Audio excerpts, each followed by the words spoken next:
Y vamos a ver un pasajito en Primera de Pedro, capítulo 2. Primera Pedro, capítulo 2, los versículos 21 al 25, vamos a leer. Ya va a salir allí para los que no lo encuentran rápido, que lo podamos leer juntos, porque si ustedes están buscando ahí, les va a costar. Ya está aquí, miren, leamos. Pues para esto fuiste llamado, porque también Cristo padeció por nosotros, dejándonos ejemplo para que sigáis sus pisadas. Pausa. El cual no hizo pecado, ni se halló engaño en su boca. Y él, cuando le maldecía, no respondía con maldición. Cuando padecía, no amenazaba, sino encomendaba la causa al que juzga justamente. Quien llevó él mismo nuestros pecados en su cuerpo sobre el madero, para que nosotros, estando muertos a los pecados, vivamos a la justicia, y por cuya herida fuiste sanados. Porque vosotros erais como ovejas extraviadas, pero ahora habéis vuelto al pastor y obispo de vuestras almas. Amén. Amén. Aprendiendo del carácter de Jesús.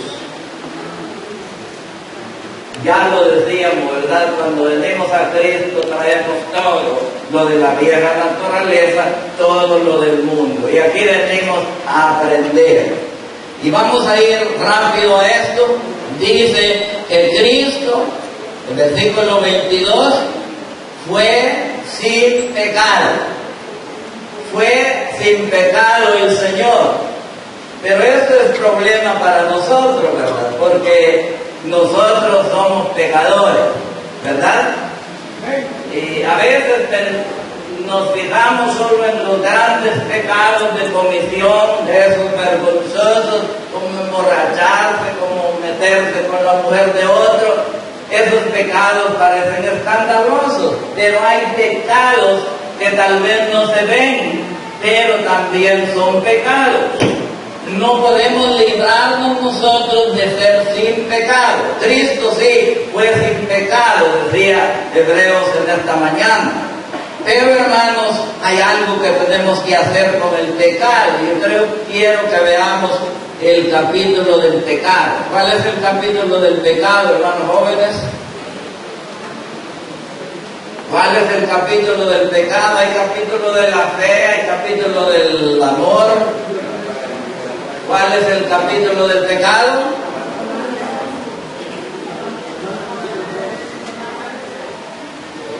Romanos 6. Romanos 6 es el capítulo del pecado. Y vean ustedes que aquí se trata, el apóstol hace una pregunta. ¿Perseveraremos en el pecado para que la gracia crezca? En ninguna manera. El pecado está en nosotros y lo hacemos. Pero lo que dice aquí el apóstol es, en el verso 11, miren, dice, verso 11 de Romanos 6, leamos: así también vosotros considerados muertos al pecado. Y ya lo dice el pasaje que leímos también en Primera Pedro, versículo 12. ¿Qué no tiene que hacer el pecado? No reine pues el pecado en vuestro cuerpo mortal, de modo que le obedezcáis en sus concupiscencias. No reine, no se enseñoree de vosotros. Hay una frutita que la semilla es pegajosa y los pájaros o los murciélagos se la comen y luego van a pararse a las ramas de otros árboles y ahí dejan su estiércol y esa semilla queda pegada allí y germina y nace y luego se cubre el árbol y llega a matar al árbol. Por eso se llama matapalo. Eso es lo que hace el pecado en la vida del cristiano cuando reina el pecado. Digamos, no reine todo el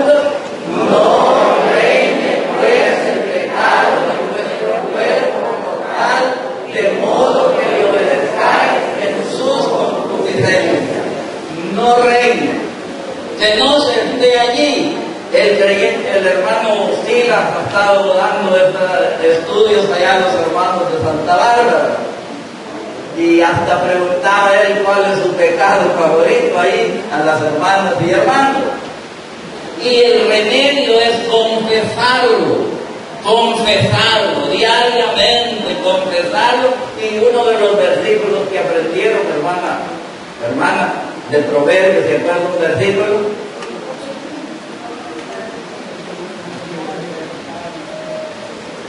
Le voy a ayudar, el que encubre sus pecados no prosperará, mas el que los confiesa y se aparta alcanzará misericordia.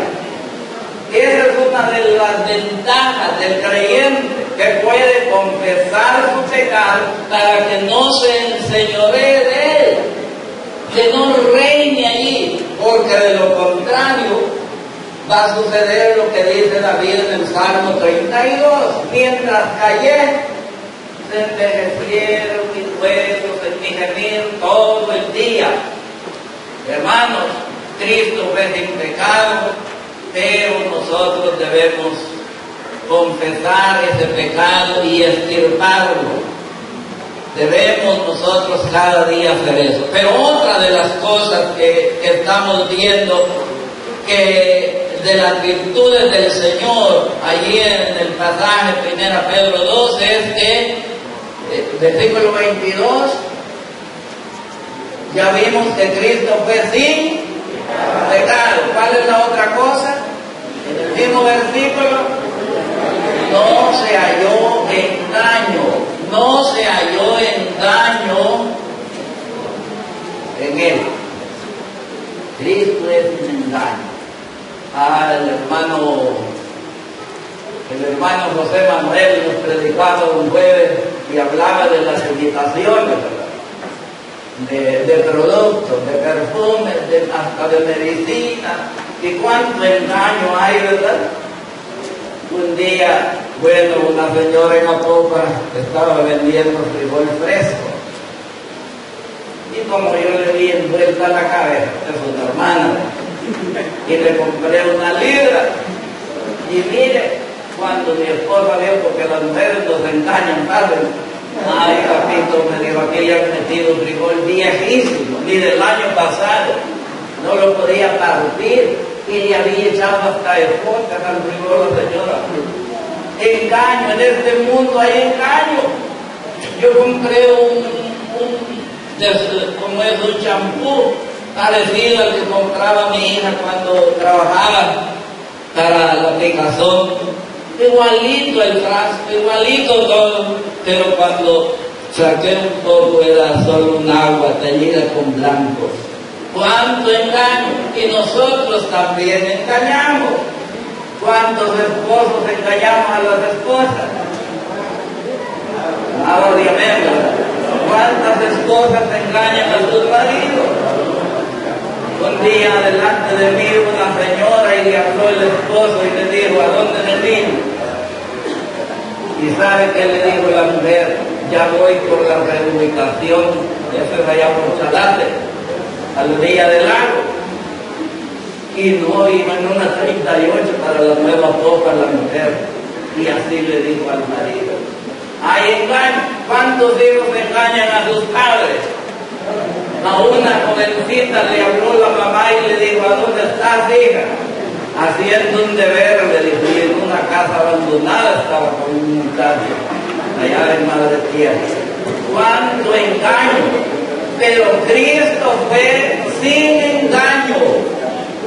Y tenemos que aprender de Él a no engañar, a ser sinceros, como dice la Biblia, que el amor sea sin fingimiento, que no engañemos. A Él no lo podemos engañar, claro, ¿verdad? Pero al pastor sí, a los hermanos sí. Ay, qué hermano. A veces el hermano Romero dice, santa mujer, pero no sabe si es santa o no. Aquí engañamos, aquí podemos sonreírnos, aquí podemos hasta abrazar al hermano, pero después decir, me caen mal ese hermano. Porque nosotros engañamos pero en esta mañana hemos venido a aprender del Señor, porque Él fue sin engaño. Ahora la otra cosa que tenemos en el versículo 23. Leamos quién, versículo 23, hermano. ¿Quién cuando le maldecía no respondía con maldición? Hasta allí. ¿Quién cuando le maldecía no respondía con maldición? Ya lo dice la profecía, ya en Isaías 53, versículo 7. Como cordero fue llevado al matadero, y como oveja delante de sus trasquiladores, enmudeció y no abrió su boca. ¿Qué pasa hoy cuando la policía captura a alguien? Le echan maldiciones al gobierno, al sistema, le echan maldiciones al policía, porque así es el mundo. Esta semana pasada me visitó un señor allá donde estaba trabajando. Llegó para, lamentarse de lo que me había pasado a mí. Don Israel, me contaron que usted se golpeó, que iba sin dientes y con sangre. Pero al mismo tiempo me dijo, ando muy enojado. Él dijo otra palabra vulgar, con fulano de tal, porque me acusa de haberle dado veneno a sus perros y haberme robado algo, y era hermano de él en la carne. Y me dijo, lástima que no andaba tomado, ni andaba mi pistola, no porque le hubiera bajado el orgullo a fulano, y debo de ver el fin del día. Así responde el mundo. Pero Cristo, cuando le maldecían, ¿qué? No respondía con maldición. ¿Cómo respondemos nosotros cuando nos ofenden? Cuando le quitan la vieja, cuando nos ¿cómo responde? ¿Cómo respondemos? ¿Cómo respondemos? Estamos aprendiendo de Jesús. Cuando le digan algo, ¿cómo responde usted? Cristo no respondía con maldición. Y otra cosa, cuando parecía, no amenazaba. No amenazaba. No dijo, ay, van a ver lo que les pasa. Les va a pasar algo. No amenazaba. Y otra vez la profecía enmudeció y no abrió su boca. Enmudeció y no abrió su boca. En esta vida hasta los pastores debemos de ponernos dos ancianos de la iglesia que yo pastoreaba. Uno me fue a bañar después de predicar dos veces yo el domingo. Él no estaba en el culto, no estuvo, pero llegó solo a tratarme delante de mis hijos. Otro hermano anciano de la iglesia, solo por una exhortación, esto me dijo a mí y a mi esposa, debo de ver el fin de sus hijas, fracasaron. ¿Cómo respondemos? ¿Cómo respondemos? ¿Sabe que me gustó la predicación del hermano Miguel Galvez? Él comenzó la semana de oración, habló del perdón, de cómo debemos perdonar. Él mencionó un caso de una persona que procuró mi muerte, que me ultrajaba todo, y sabe que ese matrimonio es el primero que yo voy a ver cuando voy a mi lugar. Voy a platicar con él, le llevo a las cosas. Ay, Señor, no maldecía ni amenazaba. Hermanos, puede ser que aquí en la iglesia nosotros estemos guardando algo que nos han hecho, y hayamos dicho, debe de irle mal a ese hermano, debe pagar lo que ha hecho conmigo. Pregúntese usted si alguna vez lo ha dicho, no maldecía. Y la otra cosa, ¿qué hacía el Señor? encomendada, no, ya se me están diciendo, digamos, encomendada de causa al que juzga justamente. ¿Qué hacía el Señor, hermano? Encomendada, le pedía a Dios. ¿Qué dijo el Señor? Perdónalo, Señor, no saben lo que hacen. San Esteban le pidió al decir, no les tomes en cuenta este pecado.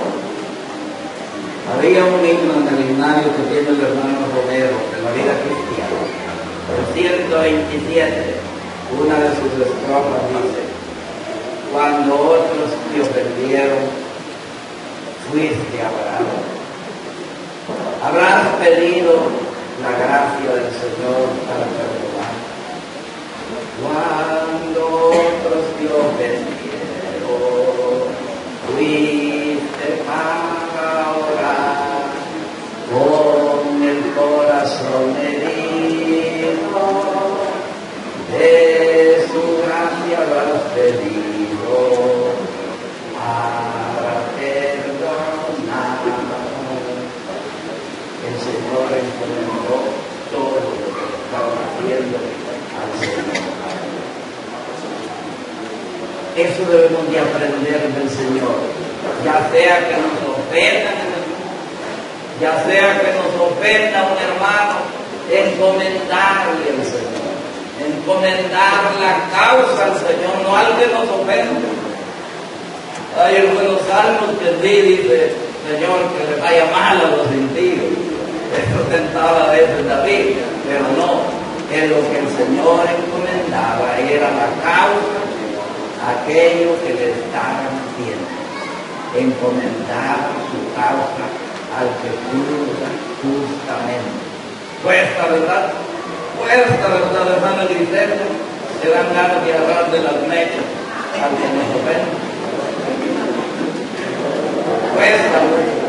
Cuesta mucho, pero hay que aprender de Jesús. Encomendar su causa al que juzga justamente. Yo no sé cómo está usted en armonía con el Señor y con los demás, pero puede ser que dentro de nosotros nos ofendamos, porque dice Santiago que el que no ofende es un varón que ya está en el cielo, es un varón perfecto, pero aquí ofender hay que saber perdonar como lo hizo el Señor. Y no fue tan fácil, ¿verdad? Dije, le daban cachetadas, le cubrieron el rostro y le daban con una mano, le escupían en el rostro, le hacían burla, él y hacía milagros, no puede salvarse ahora. Cuánta lucha, cuánto escarnio, cuánto golpe, le trituraron. Por eso él no aguantó hasta el último momento, ya estaba su sangre hecha agua cuando llegó a la muerte al Calvario, porque él había sufrido, y no solo el sufrimiento físico de ese momento, sino las heridas del pecado, porque dice, al que no conoció pecado, lo hizo por nosotros, y luego dice que él llevó nuestros pecados en la cruz, él llevó el sufrimiento. Y por eso él llegó a decir en el jardín del Getsemaní, ¿por qué me abandonas, Padre? Porque en ese momento él era el pecado de todo el mundo.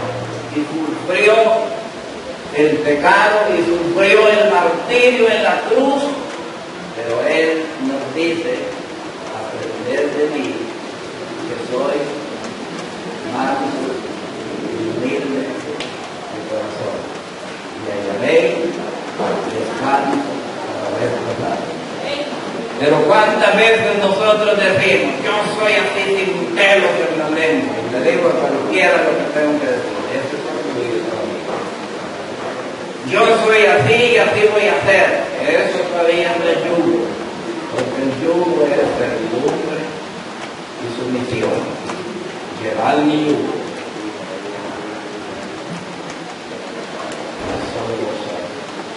en Uganda, nosotros vamos a hablar a aprender de Dios. Y al aprender, ¿qué vamos a hallar? Descanso. Cuando usted perdona, hay el descanso. Cuando usted pide perdón, hay el descanso.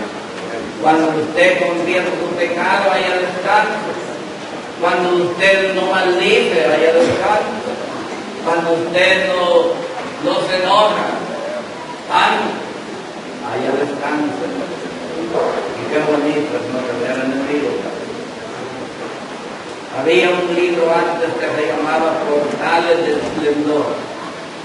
La historia de 4 misioneros que decidieron ir a América del Sur, especialmente a las selvas del Ecuador, a predicar el Evangelio. Y comenzaron lanzando comida a los indios de aquella zona. En unos helicópteros dejaban ir la comida y los indios la recogían. Pero el jefe de la tribu le dijo a sus seguidores: cuando venga el lazo con la comida, se van a librar muchos en el lazo. Y vamos a derribar el río. Y así lo hicieron. Pusieron a aterrizar al avión y mataron a los 4 misioneros. A los años, una de las viudas decidió regresar y llegó donde estaban ellos, y allí estaba el cacique. Y esta viuda le dijo: estamos gorditos, iguales. ¿Quiere que nos probemos el zinc? Se quitaron el zinc y eran iguales. Y aquel jefe de la tribu dijo: señora, ¿y por qué su actitud? Es que he venido porque aquí mataron a mi esposa. Y ese jefe lo había hecho. Tanto conmovió al jefe de la tribu que se convirtió al Señor y llegó a ser un predicador del Evangelio de causa del Ecuador. ¿Cuánto vale aprender de Jesús a perdonar? Y en esta mañana hay algún amigo que todavía no ha venido a descansar en el Señor, porque me dice: hermano, este es un pasaje que cambia el tono del mensaje del Señor. Él había sido rechazado por la gente de su pueblo. Si ustedes fijan en el contexto de este versículo, él está diciendo: ay de ti, Corazín, que si en Sodoma y Gomorra te hubieran hecho estos milagros, tiempo ya se hubieran arrepentido. Y dejándolo, se fue a predicar a los humildes y comenzó a decir: te alabo, Padre, porque escondiste estas cosas de los sabios y las has revelado a estos pequeños. Y luego les dice: vengan a mí los que estáis trabajados y cargados, y yo os haré descansar, llevad mi yugo sobre vosotros. Se lo dice a los humildes, a los que quieren aprender de Jesús, a todo aquel que está cansado de su vida. Mi hermano, si tú estás cansado de un problema de alejamiento del Señor, del pecado o de una ofensa, ven a descansar en los brazos del Señor en esta mañana, ya sea que nunca hayas venido a Cristo, o ya sea que andes en el pecado, o ya sea, mi hermano, que alguien te ha ofendido. Venga en esta mañana a descansar en el Señor. Oremos. Padre Santo, te damos gracias por Jesucristo que vino a llevarnos nuestros padres. Gracias, Señor, porque Él nos ofrece descanso. Queremos aprender de ti, Señor, en esta mañana, en lo que tu palabra nos ha dicho.